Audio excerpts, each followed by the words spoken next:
Hello everyone, আমি ফায়াজ এবং আমার সাথে আছে আমার ওয়াইফ। আমি তিশা। এবং আজকে আমরা কথা বলবো মেথড নিয়ে এবং ফাংশন এবং মেথডের ভিতরে কি পার্থক্য সেটা নিয়ে কথা বলবো। সো শুরুতেই চলে যাওয়া যাক কিভাবে একটা ফাংশন ডিক্লেয়ার করতে হয়। সো এতদিন আমরা সব ফাংশন নিয়েই কাজ করছি, যেমন এখানে একটা ডিভাইড ফাংশন আমাদের আছে, সেই ডিভাইড ফাংশনটার নামই ডিভাইড। আর তার আগে আমরা ফাং কিওয়ার্ডটা ইউজ করছি এবং এই ডিভাইড ফাংশনটা দুইটা প্যারামিটার নিতেছে, এ এবং বি, দুইটাই ইন্টিজার টাইপের, এবং রিটার্ন করতেছে একটা ইন্টিজার টাইপের ডাটা। ঠিক আছে, তো আমরা আজকে শিখব কিভাবে একটা মেথড ডিক্লেয়ার করতে হয়। তো মেথড হচ্ছে গিয়ে এমন একটা ফাংশন যেটা একটা টাইপের সাথে অ্যাটাচ। ঠিক আছে, সো আমরা কিভাবে টাইপ ডিক্লেয়ার করি, আমি একটা কাজ করি, আমি এই জিনিসগুলো একটু ডিলিট করে দিই। ঠিক আছে, এটাও মোটামুটি ডিলিট করে দিই, এটাও ডিলিট করে দিই। আমরা একটা টাইপ ডিক্লেয়ার করে, সো টাইপ ডিক্লেয়ার করার জন্য আমাদের টাইপ কিওয়ার্ডটা ইউজ করতে হবে এবং সেই টাইপটা আমাকে বলে দিতে হবে টাইপের নামটা। So let's say for example টাইপের নামটা হচ্ছে গিয়ে বুক। ঠিক আছে, আর এটা একটা স্ট্রাক্ট টাইপ। এখন এটার ভিতরে কিছু ফিল্ডস থাকবে, প্রপার্টি থাকবে, সেই প্রপার্টিগুলা আমি ডিক্লেয়ার করি, যেমন টাইটেল। ঠিক আছে, এটা হবে স্ট্রিং টাইপের একটা প্রপার্টি। তারপর একটা বইয়ের অথার, সেটাও স্ট্রিং টাইপের। ঠিক আছে, কোন ইয়ারে পাবলিশ হয়েছে সেটা হচ্ছে গিয়ে ইন্টিজার টাইপের। ঠিক আছে, সো হয়ে গেল আমাদের একটা টাইপ ডিক্লেয়ার করা। এখন আমরা এমন একটা ফাংশন ডিক্লেয়ার করতে চাই যেই ফাংশনটা এই টাইপের এগেনস্টে হবে। তো সেটা কিভাবে করব? আমরা নর্মালি আমরা একটা যদি ফাংশন লিখি যে এই যে বুক টাইপটা আছে সেটার জন্য একটা রিড ফাংশন আমি লিখতে চাই। ঠিক আছে, সো সেটা কিভাবে করব? সো ফাং কিওয়ার্ডটা লিখবো, তারপর আমরা যেটা করব ফাংশনের নাম দিব। ঠিক আছে, আর এটা আমাকে স্ট্রিং রিটার্ন করবে। আর এখন আমরা এই ফাংশনের ডেফিনেশনে চলে যাই। সো রিটার্ন করব হচ্ছে কি এখান থেকে একটা স্ট্রিং। ঠিক আছে, সো স্ট্রিং রিটার্ন করার জন্য আমরা একটা ইউনিক ফাংশন ইউজ করতে পারি, এফএমটি প্যাকেজের ভিতরে আছে যেটা, সেটা হচ্ছে কি স্প্রিন্ট এফ। ঠিক আছে, এটার ভিতরে আমি ইচ্ছা করলে একটা ফরম্যাটেড স্ট্রিং এখান থেকে রিটার্ন করতে পারবো। সো এখানে যদি আমি ডেফিনেশনটা দেখি, sprint F formats according to A format specifier. ঠিক আছে, ফরম্যাট স্পেসিফায়ারগুলো কি, সেগুলো মনে করো হচ্ছে গিয়ে আমি যদি এখানে একটা ডেসিমাল টাইপের নাম্বার যদি লিখতে চাই তাহলে ডি দিব। ঠিক আছে, নর্মাল স্ট্রিং যদি লিখতে চাই তাহলে এস দিব। ঠিক আছে, সো আমি যদি এখানে সেইগুলা পাঠিয়ে দিই সেই অনুযায়ী আমাকে প্রিন্ট করে দিবে। ঠিক আছে, তো আমার এই যে ফাংশনটা এটা এখন খালি খালি লাগতেছে। ঠিক আছে, আমার এখানে কোনো প্যারামিটার নাই যেগুলো আমি প্রিন্ট করতে পারবো। সো আমি ইচ্ছা করলেই তো আমি এই জিনিসটা করতে পারি, রাইট? আমি এখানে বুকটা পাঠিয়ে দিলাম, বুকের টাইপটা বলে দিলাম হচ্ছে গিয়ে বুক। ঠিক আছে, আর আমি এখানে বলে দিলাম যে বুক ডট টাইটেল। টাইটেল তো না, ইয়ার দিব, কারণ আমি এখানে পার্সেন্টেজ ডি দিছি, তার মানে এটা একটা ডেসিমাল টাইপের নাম্বার। আর তো আর পরের ইয়াটা হবে হচ্ছে কি বুক ডট টাইটেল ফর এক্সাম্পল। ঠিক আছে, এখন আমি যদি মেইন ফাংশন থেকে এইটাকে প্রিন্ট করতে চাই তাহলে কিভাবে করব সেটাই আসা যায়। ফার্স্টেই আমাদের একটা ভ্যারিয়েবল ক্রিয়েট করে নিতে হবে বুক টাইপের, রাইট? সো var বুক, এটা টাইপ হচ্ছে গিয়ে বুক, ইজ ইকুয়াল টু বুক, তারপর আমরা সেকেন্ড ব্র্যাকেট দিয়ে দিলাম। এখন আমরা প্রপার্টির ভ্যালু অ্যাসাইন করব, right? So title is equal two, let's say for example এটার নাম হচ্ছে গিয়ে দ্য শাইনিং, স্টিফেন কিং এর একটা বুক। সো অথর হচ্ছে গিয়ে স্টিফেন কিং, আর এটা পাবলিশ হয়েছিল হচ্ছে গিয়ে 1977। ঠিক আছে, হয়ে গেল আমাদের বুকটা ডিক্লেয়ার করা। এখন আমি যদি চাই যে বুকের এগেনস্টে এই ফাংশনটাকে এক্সিকিউট করতে, তাহলে আমার তো বুঝেই যাচ্ছে যে এই রিড যে ফাংশনটা এটার ভিতরে একটা বুকের ইনস্ট্যান্স পাঠাইতে হবে অথবা ভ্যারিয়েবল পাঠাইতে হবে, তার মানে এইটা পাঠাইতে হবে, রাইট? সো আমি যদি এখন এই জিনিসটা প্রিন্ট করতে চাই তো সেটার জন্য কী করা লাগবে? অবভিয়াসলি এটা কিন্তু একটা স্ট্রিং ফরম্যাট করে এখান থেকে পাঠাচ্ছে, এখান থেকে কিন্তু প্রিন্ট করতেছে না, প্রিন্ট করতেছে কিন্তু এফএমটি ডট প্রিন্ট এলএন ফাংশনটা দিয়ে। ঠিক আছে, সো আমি যেটা করব, এখন আমাদের রিড ফাংশনটা তো আছে, অ্যাক্সেসিবল, গ্লোবালি অ্যাক্সেসিবল, ঠিক আছে, সেটাতে আমি এই বুকটা পাঠাই দিই, ঠিক আছে, হয়ে গেল। এখন যদি আমি গো রান ডট দিই, তাহলে 1977 দ্য শাইনিং পাঠাইতেছে, ঠিক আছে। এখানে যে ফরম্যাট স্পেসিফায়ারটা লিখছি, এরকম অনেক ফরম্যাট স্পেসিফায়ার আছে। যদি আমি এই ইয়ারটাকে ডেসিমেলের জায়গায় বাইনারিতে রিপ্রেজেন্ট করতে চাই, সো আমি এখানে %b দিলে এটা বাইনারিতে রিপ্রেজেন্ট হবে, যে 1010 এইগুলো, ঠিক আছে। কিন্তু জাস্ট এটা আমি দেখায় রাখলাম যে অনেক রকমের ফরম্যাট স্পেসিফায়ার আছে, আমি একটা স্ট্রিংকে যে কোনোভাবে ফরম্যাট করে পাঠাইতে পারি, ঠিক আছে। এখন যেটা দেখার বিষয় সেটা হচ্ছে গিয়ে এখানে যে রিড ফাংশনটা, এটা তো গ্লোবালি অ্যাক্সেসিবল, ঠিক আছে। এই যে রিড ফাংশনটা, এটা আমি যখন তখন যারে দিয়ে তারে দিয়েই ইউজ করতে পারবো, ঠিক আছে। এখানে আমি যদিও বুক পাঠাচ্ছি, কিন্তু এইটা যদি আমার না থাকতো ফর এক্সাম্পল, তাহলে এই রিড ফাংশনটা দিয়ে আমি কি বুঝতাম, মানে কোনো কিছু রিড করা, এটা কি বই রিড করা নাকি অন্য কিছু রিড করা, এটা কিন্তু বোঝা যাচ্ছে না, রাইট।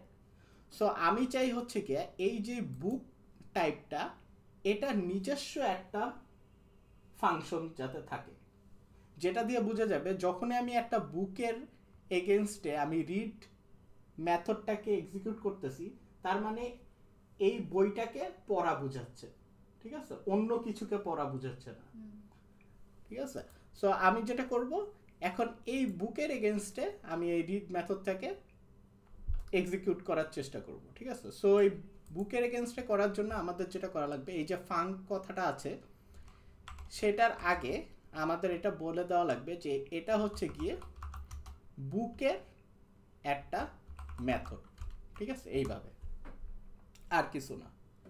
আমরা যেটা করলাম জাস্ট এখান থেকে প্যারামিটারটা উঠায় এইখানে আইনা ফেলছি কিন্তু, ঠিক আছে, বাদ বাকিটা কিন্তু ঠিক আছে। এখন যেটা বলতেছে যে এই যে রিড আগে যেটা গ্লোবালি অ্যাক্সেসিবল ছিল, এটা তো এখন নাই, তুমি এটা করতে পারবা। সো আমাদের এই রিড মেথডটাকে এক্সিকিউট করার জন্য আমাদের এখন যেটা করা লাগবে সেটা হচ্ছে গিয়ে বুকের যেই ভ্যারিয়েবলটা ডিক্লেয়ার করছি সেটার উপরে যদি আমি একটা ডট দিয়ে দিই, তাহলেই কিন্তু আমার রিড মেথডটা সেটার আন্ডারে চলে আসছে, ঠিক আছে। আর আমার এখানে কিছুই পাঠানো লাগতেছে না। তার মানে আমি সিম্পলি বুঝতে পারতেছি যে বুক ডট রিড মানে হচ্ছে গিয়ে এই বইটাকে রিড করো, এই বইটার একটা ফাংশন আছে যেটার নাম হচ্ছে গিয়ে রিড, ঠিক আছে। আমি কিন্তু নর্মালি এই রিড মেথডটাকে আর কোথাও কল দিতে পারবো না, কারণ এই রিড মেথড নর্মালি কারো এগেনস্টে নাই, ঠিক আছে, এটা একমাত্র এই বুক টাইপের এগেনস্টেই আছে। সো এটাই হচ্ছে গিয়ে মেথড আর ফাংশনের মধ্যে ডিফারেন্ট, ঠিক আছে। এখন কখন ফাংশন ডিক্লেয়ার করব আর কখন মেথড ডিক্লেয়ার করব, এটা তোমার উপর ডিপেন্ড করে, রাইট। যে আমি যেমন বুঝতেছি যে এই রিড মেথডটা মানে হচ্ছে কি একটা বইয়ের জন্য রিড মেথড, ঠিক আছে। এখন আমার এখানে অনেক অনেক স্ট্রাক্ট থাকতে পারে, ঠিক আছে। তো সেই স্ট্রাক্টগুলো দিয়ে তুমি নিজস্ব মেথড বানায় নিতে পারো। যেমন আমি মনে করি যে আমার আরেকটা স্ট্রাক্ট টাইপ আছে, যেমন যেটা হচ্ছে গিয়ে audio book, let's say for example, ঠিক আছে, স্ট্রাক্ট। আমি একটা কাজ করি, এই জিনিসটাকে কপি করে এখানে নিয়ে আসি, ঠিক আছে, আমার তাহলে লেখা লাগতেছে না। এখন অডিও বুকেরও তো একটা রিড মেথড আছে, রাইট। তো অডিও বুকের রিড মেথডটা হচ্ছে গিয়ে যেটা হচ্ছে গিয়ে লিসেন করা, ঠিক আছে, শোনা, আর কিছু না। তো আমি চাচ্ছি যে এইটারও আমি একটা মেথড লিখব। সো আমি যেটা করব, এই ফাংটাকে এইখানে নিয়ে আসি, আর আমি যেটা করি এই যে অডিও বুক টাইপটা আছে সেটা এখানে পাঠিয়ে দিই, আর বাদ বাকিটা আমার একই রকম। সো আমি যদি এখানে বলি লিসেনিং টু %s দিলাম, প্রথমে এখন আমার আসবে হচ্ছে গিয়ে বুক ডট টাইটেল লিসেনিং টু, হ্যাঁ, ফার্স্টের একটা হচ্ছে গিয়ে এই যে নামের জন্য, টাইটেলটার জন্য লিসেনিং টু, এখানে তাহলে আসবে দিস শাইনিং, ঠিক আছে। তারপরে হবে আমি বলে দিই পাবলিশড ইন এত সালে, ঠিক আছে। আর তারপরে আমি বলে দিই হচ্ছে কি বাই এটাও স্ট্রিং যেহেতু তাহলে এখানে আসবে হচ্ছে কি অথর। ঠিক আছে, হয়ে গেল। এখন আমি চাই হচ্ছে কি অডিও বুকের এগেনস্টের রিড মেথডটা আমি এক্সিকিউট করতে, বুকের এগেনস্টের রিড মেথডটা কিন্তু না। ঠিক আছে, তো আমি যেটা করব সেটা হচ্ছে কি একই রকমভাবে এটা কপি করে এখানে নিয়ে আসি, এটাকে বানায় দিই হচ্ছে কি অডিও বুক।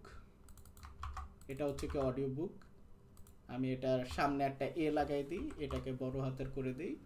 ঠিক আছে, বাদ বাকিগুলো তো সেমই। এখন অডিও বুকের রিড মেথডটাকে আমি এক্সিকিউট করতে চাই।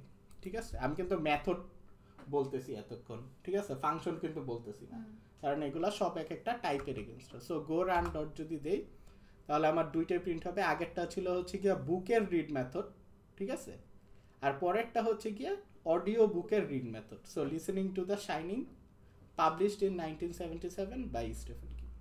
ঠিক আছে, সো এটাই ছিল হচ্ছে গিয়ে ফাংশন আর মেথডের মধ্যে ডিফারেন্স। ও, যাওয়ার আগে আরো একটা জিনিস বলে যাই, সেগুলো হচ্ছে গিয়ে এগুলো হচ্ছে গিয়ে এক একটা মেথড রিসিভার। ঠিক আছে, সো এই মেথড রিসিভারে আমি যেহেতু এখানে বুক পাঠাইছি, আমি চাইলে এখানে পয়েন্টারও পাঠাইতে পারি।